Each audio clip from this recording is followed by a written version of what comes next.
Maka dapat kita simpulkan bahwa di dalam hikmah yang pertama ini ada 3 manusia.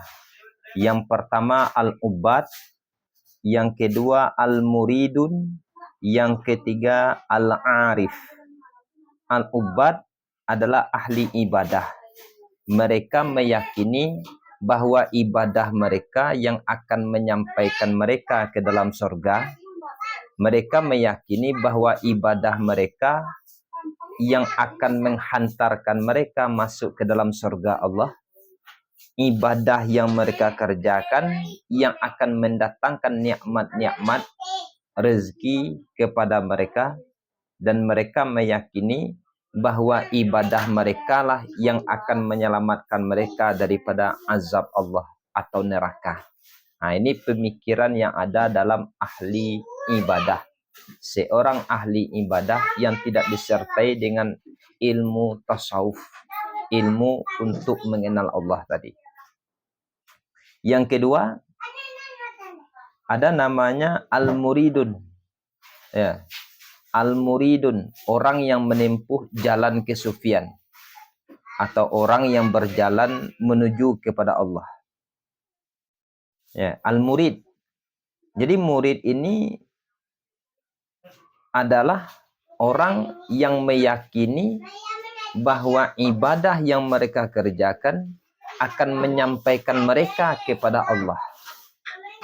Ibadah yang mereka kerjakan akan membuka penutup-penutup atau hijab antara dirinya dengan Allah.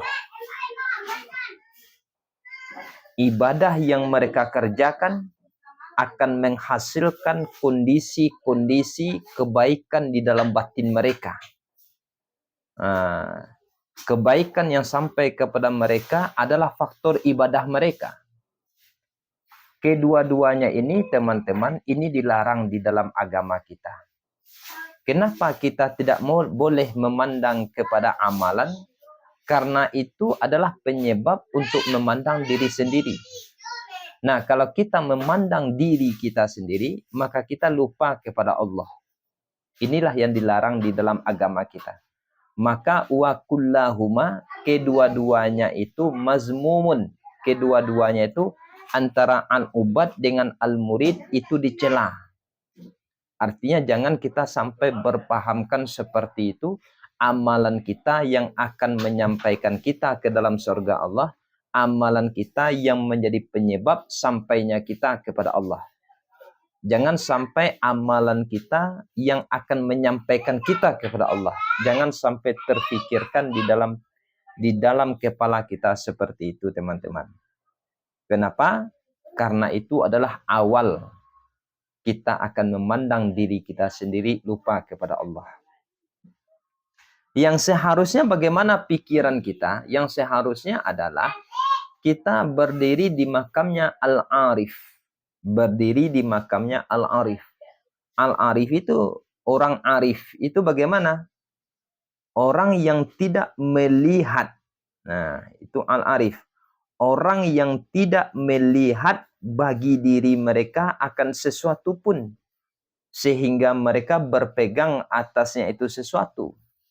Tetapi mereka menyaksikan bahwa seluruh si fa'il, si pelaku terhadap apa yang terjadi di langit dan di bumi, itu pada hakikatnya adalah si fa'ilnya Allah Subhanahu wa ta'ala.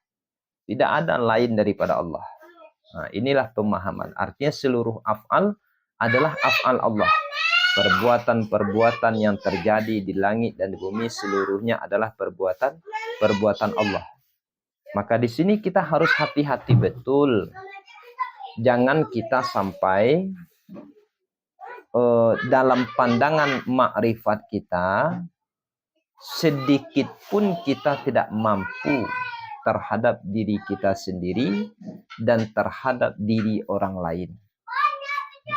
Itulah makna la haula wala quwata illa billah. Tidak ada daya dan tidak ada kekuatan kecuali dengan Allah. Semoga dengan ini teman-teman terinspirasi, semakin mantap makrifatnya kepada Allah, Jangan sekali-kali menyandarkan sesuatu kepada diri sendiri, tapi sandarkanlah selalu kepada Allah Subhanahu wa taala. Ya. Dan ini mohon diperhatikan, ini tidak ada untuk membuat diri kita malas untuk beribadah. Tapi ini adalah untuk membangkitkan semangat kita untuk beribadah dan membangkitkan semangat kita untuk tidak berpegang teguh terhadap sesuatu selain daripada Allah.